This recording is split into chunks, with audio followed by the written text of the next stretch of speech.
한국 출산율이 14세기 흑사병 때를 연상시킨다. 뉴욕타임스 칼럼이 이런 분석을 할 만큼 한국의 저출산 문제는 심각합니다. 높아진 미혼율이 저출산으로, 저출산은 고령화로 악순환이 이어지고 있습니다. 정부에서는 어떤 대책을 세우고 있는지 김영미 저출산 고령사회위원회 부위원장과 얘기 나눠보겠습니다. 부위원장님 안녕하세요. 예, 안녕하세요. 지금 직책이 장관급이시잖아요. 네. 위원장이 대통령이시죠? 예, 맞습니다. 네네. 대통령께서 간혹 회의를 주재하실 때 어떤 점 강조하셨어요? 일단 저희가 올해 3월 28일에 대통령 주재하시는 회의를 개최를 했는데요. 대통령 개최 회의가 7년 만에 처음으로 하는 거였습니다. 이번에는 그 이전에 과거 정책들을 평가하면서 여러 이제 저출산 정책의 어떤 방향성을 제시를 좀 했는데요. 대통령께서 강조하신 거는 출산율이 낮아진 것도 굉장히 심각한 문제이긴 하지만 출산율 자체에 연연하기보다는 국가가 책임지고 태어난 우리 아이들을 건강하고 행복하게 키워내는 것이 너무나 중요하다. 그리고 그것과 함께 아이를 키우면서도 커리어가 중단되지 않도록 두 가지가 양립되는 것이 너무나 중요하다. 여기에 방점을 찍어달라라고 말씀을 해주셨습니다. 그렇군요. 올해 3분기 출산율이 0.7명까지 떨어져서 역대 최저치를 기록을 했습니다. 조앤 윌리엄스 미국 캘리포니아대 교수는 한국 완전히 망했다라고 말했고요. 흑사병으로 인한 인구 감소 한국 저출산 대조한 뉴욕타임스 칼럼은 한 세대만 지나도 200명이 70명으로 줄어들 정도로 저출산으로 인한 한국 인구 감소 정말 위협적이라고 이제 보고 있습니다. 부위원장님은 현 상황 어떻게 진단하세요? 예, 굉장히 그 속도가 빠른 것 그리고 이 현상이 오랫동안 지속되고 있다라는 거는 굉장히 심각한 문제이고요. 지적하신 부분들 같은 경우에는 뭐 다른 어떤 나라들 같은 경우에 특히 선진국들 같은 경우에는 합계 출산율이 1명 이하로 떨어진 적이 없기 때문에 조앤 윌리엄스 교수님 같은 경우에는 그런 반응을 보이셨는데요. 반면에 최근에 방한한 다른 또 가족 사회학 그 전문가 분께서는 그건 한국의 어떤 이제 가능성이라든지 한국적인 문화 이런 한국적인 상황에 대해서 사실 잘 모르기 때문이다라고 말씀을 하시면서 출산율 반등 충분히 가능하다라는 또 의견을 주시기도 했습니다. 아, 그런 시각도 이제 있네요. 예. 20년 넘게 초저출생 기록한 나라 인구 1,000만 이상 국가 중에 한국 유일하고요. 2018년 합계 출산율 1명 미만이 이제 0.98명 떨어진 이후 불과 5년 만에 0.7명으로 상당히 빨리 이렇게 떨어졌습니다. 저출산에 관한 한국 기록 제조기 수준이다. 뭐 이런 얘기도 나오는데 어떻게 보세요? 예, 저출산만 보면 저출산만 굉장히 그 기록 제조기라는 이런 이제 얘기를 들을 정도로 심각해 보이는데요. 그 이면에 보면 저는 이거는 이제 근본적인 저출산의 원인하고도 연결될 수 있는데요. 합계 출산율이 낮은 것만 1위냐? 다른 1위도 너무나 많습니다. 수도권 특히 서울에 인구가 집중되어 있는 것도 다른 선진국들 어디하고도 비교할 수 없을 정도로 1위고요. 그리고 장시간 근로시간 그리고 경력 단절 여성의 경력 단절이 140만 명입니다. 그렇게 대규모로 경력 단절이 있는 것도 우리나라가 거의 유일하고요. 그리고 남녀 임금 격차 그리고 자녀가 있는 여성의 고용률, 남성의 육아휴직률 저조한 것이 사실은 너무나 많습니다. 이런 것들이 원인이 돼서 오랫동안 지속이 되어 와서 지금의 이 결과 어찌 보면 출산율 수치라는 거는 하나의 결과 수치이지 그 자체에 어떤 주목을 하다 보면 해법을 좀 놓치기가 어려운 부분이 있습니다. 그렇죠. 그 2006년부터 제가 이제 본 기사에 따르면 쏟아본 예산이 한 380조 원 그렇게 이제 나오더라고요. 그래서 지금 말씀하신 그런 많은 요인들이 이렇게 구조적으로 작용을 해가지고 이제 근본적 원인이 됐다 그런 말씀이시죠? 네네. 네. 일단 그거 하나하나 쪼개보면 일단 제가 이제 상식적으로 뭐 제가 전문 지식을 갖고 있지는 않으니까 일단 낮은 결혼율이 저출산의 직접적 원인이 될 것 같아요. 또 결혼하더라도 최근에 이제 통계도 있었는데 아이 안 갖는 가정이 많이 늘어난 것도 저출산의 또 다른 원인이다 이렇게 볼 수는 있겠죠. 예, 맞습니다. 뭐 현상적으로 본다면 제일 그 결혼과 출산이 연기, 그러니까 지연되는 거 이전에 그리고 이제 기피하거나 포기하는 것 이전에 청년들이 취업으로 이행하는 기간이 우리나라 같은 경우에는 굉장히 이제 오래 걸립니다. 뭐 그런 이제 근본 원인을 얘기를 할 때 저는 이제 그 세 가지 불안이 우리나라의 저출산의 근본 원인이라라는 말씀을 드리고 싶은데요. 예, 예. 첫 번째는 경제 불안입니다. 그 네. 경제 불안 안에는 고용 불안 그리고 소득 불안이 들어가 있고요. 예. 청년들의 낮은 취업률 그리고 이제 그 고용으로 이행되기까지 오랜 시간이 걸리는 것 그로 인해서 여러 가지 고용이나 재정에 대한 불안들이 있습니다. 이 네. 안에는 노동시장 이중 구조, 대기업과 중소기업 간의 그런 격차가 큰 부분. 그렇기 때문에 보다 안정적인 직장으로 들어가기 위해서 오랫동안 준비하는 것이 이 문제의 한 가지 축의 원인이라고 할 수가 있고요. 두 번째는 주거 불안. 다 아시는 것처럼 높은 집값 때문에 주거 불안의 문제가 있습니다. 이거 역시도 수도권 집중하고도 연결되는 부분이기도 하고요. 네. 세 번째는 양육에 대한 불안입니다. 양육에 대한 불안이라는 거는 직접적인 양육 비용, 교육 비용이 많이 들어가는 것도 있고요. 그 저변에는 또 사교육 문제가 또 들어가 있습니다. 그리고 한 가지는 기회 비용인데요. 예. 일과 어떤 육아가 병행되기 어려운 노동시장 그런 이제 환경 속에 있다 보니까 경력 단절에 대한 우려 이런 것들이 많은 이 세 가지 불안이 굉장히 중요한 근본적인 원인이라고 할 수가 있고요. 아까 이제 말씀하신 것처럼 뭐 380조라고도 하고 저희가 파악하고 있는 거는 한 16년 동안 280조라고 할 수가 있는데요. 이 280조 원에 대해서 어디에 썼냐라는 이제 그런 질문들을 많이 하시는데요. 여기에서 한 가지 저는 좀 약간 오해를 하시는 부분에 대해서 좀 말씀을 드리고 싶은 것은 저희 위원회가 2005년에 생겼습니다. 그리고 2006년부터 저출산 대책 그리고 예산이라는 이름으로 그때부터 배정이 되기 시작했는데요. 그때 2006년에는 2조 원이었습니다. 주로 직접적으로 가족, 아동에게 지원하는 그런 예산들이었는데요. 이게 이제 점점점 이제 구조적인 문제를 해결하기 위한 예산까지 점차 확대가 됐습니다.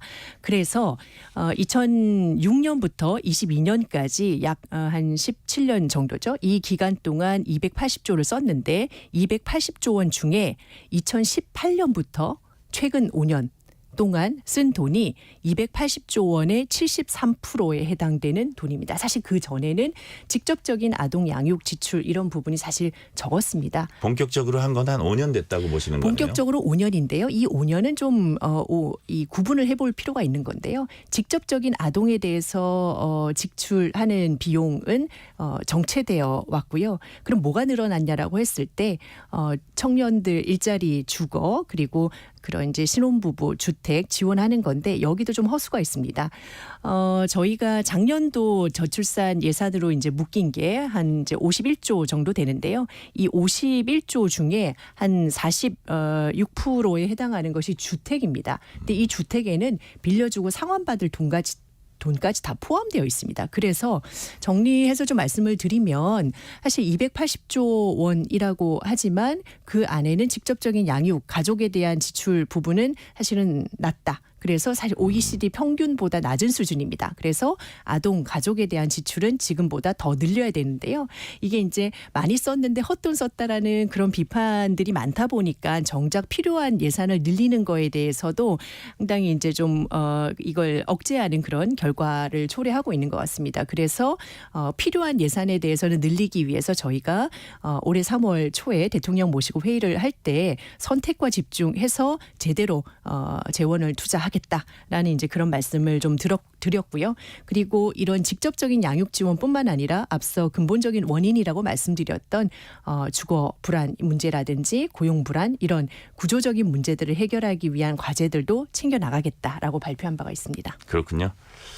그 부위원장님께서 예상 뛰어넘는 파격적 대책 필요하다 이런 말씀하신 적이 있습니다. 그 파격적 대책이 무엇인지 물론 이제 아까 경제 불안, 주거 불안, 양육 불안 거기 연결은 될 것 같아요. 예, 뭐 파격적인 대책이라는 표현보다는요, 파격적인 지원이라는 표현이 더 저는 적절하다라는 생각이 드는데요. 네. 말씀드린 것처럼 양육하고 하는 이제 교육하고 아이를 건강하고 행복하게 잘 키우게 하기 위해서는 지원이 많이 필요한데요. 정책 어떤 특별한 아이템보다는 그에 대한 이제 집중적인 투자가 필요하다. 저희가 올해 11월에 이제 문체부하고 같이 그 저출산 관련된 인식 조사를 한 적이 있는데요. 이 결과를 보면 국민들께서 가장 효과적인 저출산 대책을 뭐라고 생각하냐라고 했을 때 1위로 꼽은 것이 일과 육아를 병행할 수 있는 제도를 지원하는 걸, 이걸 확대해달라. 이게 51%였습니다. 이걸 전폭적으로 확대하는 것이 저는 파격적인 대책이라고 생각하고요. 두 번째는 돌봄 의료 서비스에 대한 인프라 구축, 그리고 이제 세 번째가 청년 고용 일자리, 네 번째가 주거 인프라, 이런 부분이었습니다. 그래서 우선순위에 해당되는 이 요인들, 대책들에 대해서 차근차근 대책을 이제 마련을 해가고 있고요. 이와 함께 뭐 다양한 그 구조적인 문제들도 같이 이제 해결해 나가려고 하고 있습니다. 네, 그렇군요. 그 민감한 문제지만 그 다양한 가족 형태를 수용하도록 사회 인식이 바뀌어야 한다, 이런 그 주장이 우리 사회 일각에서 이제 나오고 있어요. 이게 보니까 유럽의 경우에는 비혼 동거 문화가 이제 많이 보편화가 돼 있고, 그래서 일반 혼외 출산 자녀도 이제 지원을 똑같이 받는 나라들이 꽤 있더라고요. 그러다 보니까 그런 부분의 어떤 제도적인 보완을 통해서 우리도 좀 출산 문제를 그런 식으로 접근하는 것도 필요하지 않나, 이런 제안이 나오거든요.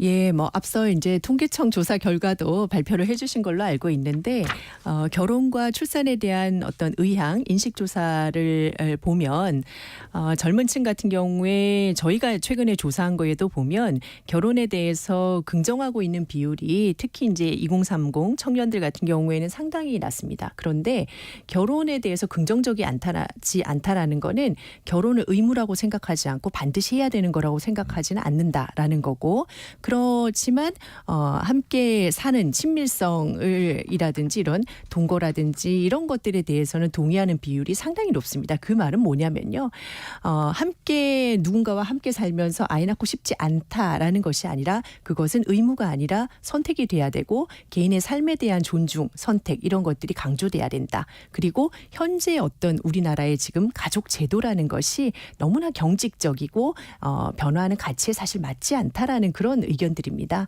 그리고 프랑스 팍스 제도 같은 경우에도 처음에 이제 그 도입된 취지하고는 조금 지금 다르긴 하지만 그 제도를 통해서 강조하는 바는 이겁니다. 아이가 어떤 환경에 태어나든 부모가 어떤 상황에 있든 간에 모든 아이들이 차별받지 않고 동등하게 지원받고 자라날 수 있게 한다. 네. 저희가 이제 결혼 제도를 좀 다양한 형태로 바꿔야 되고 인정해야 된다라는 거는 청년들이 바뀐 가치에 맞게 기존의 경직적이고 그런 가부장적인 가족 제도를 조금은 유연하게 바꿀 필요가 있다라는 그런 목소리를 듣고 있고요. 그리고 다양한 가족 형태에 대한 인정이라는 것은 뭐 어떤 이제 우려하시는 부분, 그런 것과 다르게 모든 아이들이 모든 가정에서 차별 없이 클 수 있도록 지원받아야 된다. 아이 중심으로 체계가 바뀌어야 된다라는 목소리로 듣고 그렇게 추진을 하고 있습니다. 네. 연장선상에서 이제 이민청 설립에 따른 다문화 가정 확대가 이런 문제 해결에 좀 도움이 될 수 있다는 또 제안도 있어요. 예, 이민 정책 같은 경우에는 저희가 저희 위원회가 저출산 그리고 고령화를 함께 다루는데, 우리가 워낙 저출산의 속도가 빠르다 보니까 이걸로 인해서 이제 고령화 속도가 너무나 빨라집니다.